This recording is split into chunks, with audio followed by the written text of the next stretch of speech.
trainees.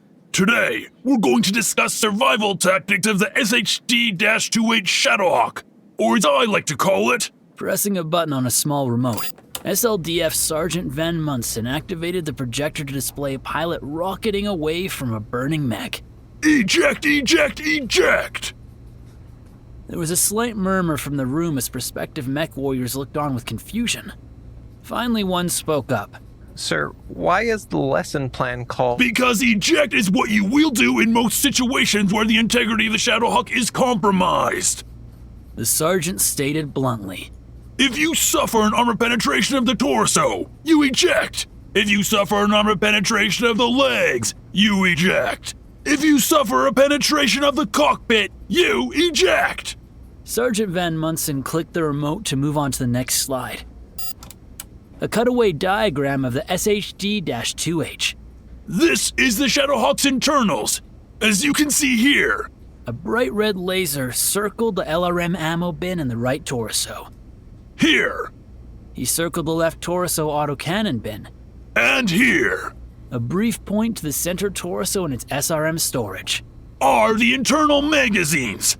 As you can see, the ammunition linkages travel throughout the mech's torso, making it possible to cause a sympathetic detonation should your torso integrity become compromised. This can happen from any angle. The sergeant stressed, staring at the largely blank faces of his cadets. Any detonation will likely touch off the entire mech's ammo stores, leading to a catastrophic loss of structural integrity. There's even a chance you could lose engine containment. Just to ensure the message reached even the thickest cadets in the crowd, the next image showed a Shadowhawk coming apart in a massive blue explosion. Several students gasped while others expressed their awe with whoa. I say again, if your torso armor is penetrated and you are under fire, you pull the ejection handle. The next slide showed the ejection handle just beneath the Shadowhawk's command seat. 2 hands, pull, and out you go! The next slide revealed a diagram of the Shadowhawk's lower assembly with joint actuators and myomer bundles on full display. Armor plates here. Van Munson pointed with his red laser where a human's quad muscles would be. And here. Another brief point to the Shadowhawk's calves. Are also vulnerable spots. Armor penetration here will cause the plates to slide and sever the myomer bundles.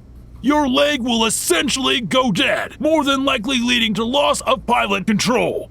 Another click, and the next slide showcased a somewhat comical image of a Shadowhawk pitching forward face first into the dirt. The image after that was less humorous, as the students were treated to a graphic display of what was left of the pilot inside the crushed cockpit. In a combat situation, you will most likely be maneuvering, and loss of leg control would be catastrophic. Again, the sergeant paused for emphasis. You often have even less time to eject after your leg armor is compromised than when your torso is penetrated. A final click brought the Shadowhawk's cockpit into view, beside a cutaway schematic of the SRM launcher right next to it.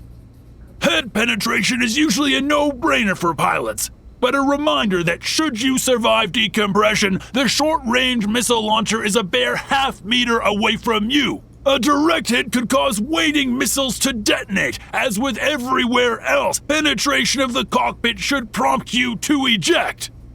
Sergeant Van Munson deactivated the projector to bring back the room lights. Any questions? Confused-looking cadet raised a tentative hand. Sir, this mech seems like a death trap. Why is the SLDF using this old design? Because they made a lot of them.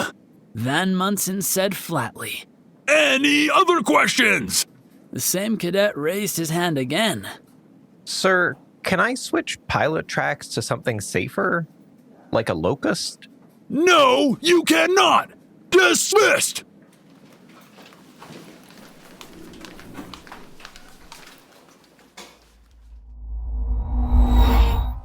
Mankind has long known the benefits of specialization in warfare, and yet, even after centuries, soldiers will always return to a weapons platform that can fulfill the needs of the moment.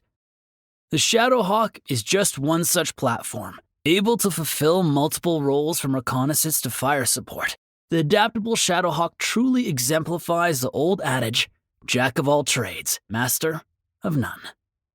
Introduced by Lang Industries in 2467, the Shadowhawk's initial SHD-1R configuration had a top speed of 64.8 kilometers per hour, 14 tons of armor, and mounted a single autocannon 5 and a medium-class laser.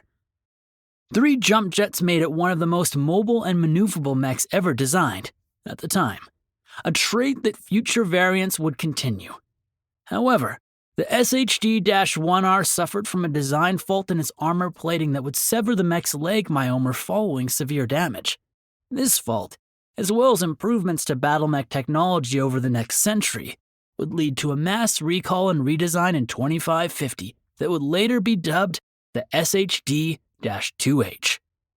Now featuring a top speed of 86 kilometers per hour, the noon-improved Shadowhawk expanded its weapons complement with a Holley SRM-2 and an LRM-5 launcher to go alongside the 80mm Armstrong J11 AC-5 and Martel medium laser.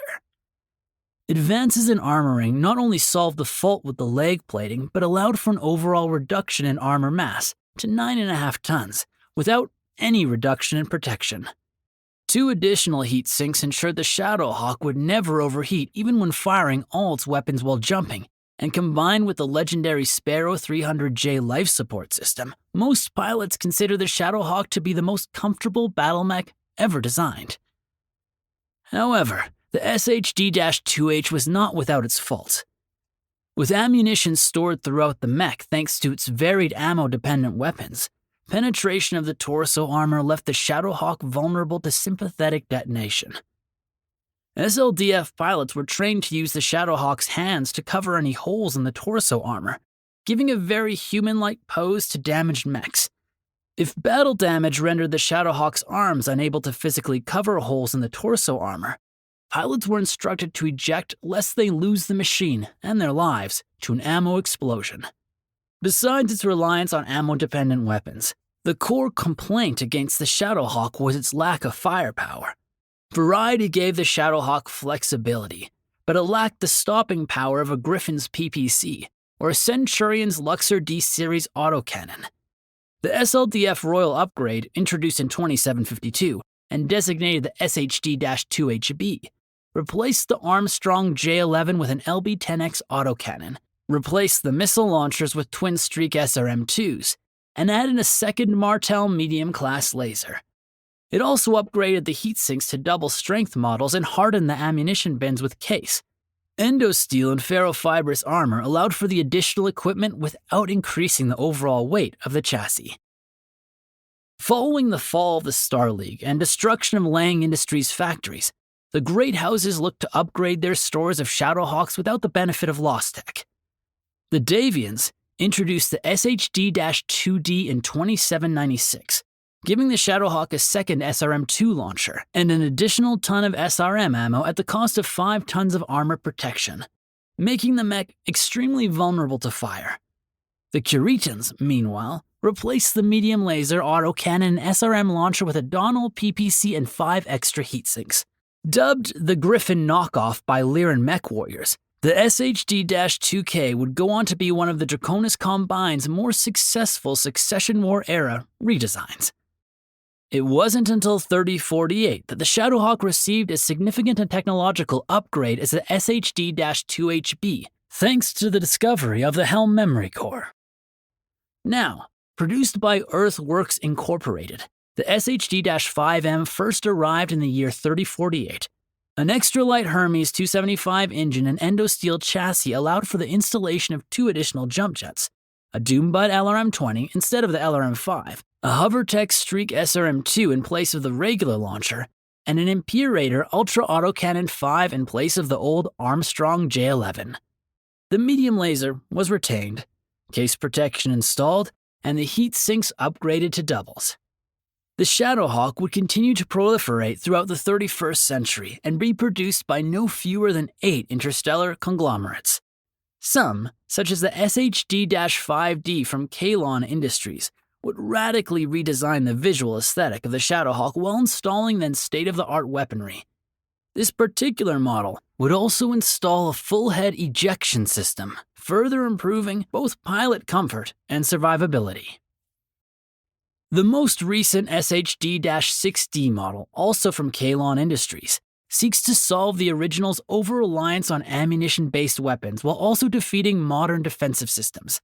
A medium and large re-engineered laser replace the original AC-5 and laser, both of which bypass modern reflective armor, while an MML-5 system replaces the LRM-5 to offer far greater battlefield flexibility. And Case 2 protects the Mech's only ammunition bin located in the right shoulder. Rarely is the Shadowhawk the best mech for the task, but it is often the best mech on hand. Now, fielded by every major military, most minor militaries, and many mercenary companies across the Inner Sphere, the Shadowhawk has proliferated to the point where its initial mediocrity has long since been forgotten. Perhaps the most noteworthy improvement, certainly for Shadowhawk pilots, is that it's finally safer to be inside a Shadowhawk rather than outside of one.